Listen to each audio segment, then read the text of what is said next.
Guys, tara guys. Punta kami ng baybay. Anong gagawin namin sa baybay? Bayaw! Mabayaw! Bayaw! Mabayaw kami ng motor.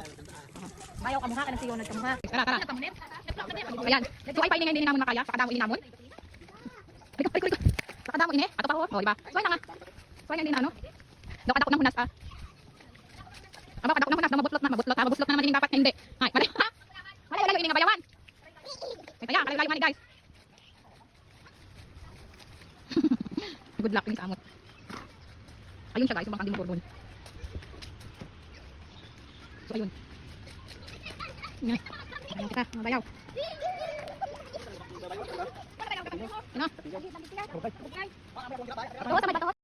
At yun nga, pagdating namin ng baybay, so binigay ko sa pamangkin ko yung cellphone para makapag-video siya. So ayun, pumunta na nga kami dun sa bangkang di motor para ready yung aming mga katawan sa pagbubuhat. At ayun na nga guys, napalaban na naman tayo sa mga buhatan. No, ayan. Buti na lang talaga na nagkaroon ng anak na marami si Parts. So ayan yung purpose pala kaya sila nag-anak ng marami kasi ayan, para pagbuhatin kami ng bangka guys. O ano nga naman ang kwenta namin kung hindi kami tumulong, di ba? Alam nga naman kumain lang kami. Ayun nga, akala ko walang pahingahan yung buhatanin. Buti na lang talaga nagpahinga kami guys. Kasi hindi kaya, baka maputol yung braso kong napakaliit, di ba? O ayan na nga guys, andyan na kami sa daungan. So ayan, tulong-tulong ang pamilya ni Parts Duno pagdating sa mga bagay-bagay.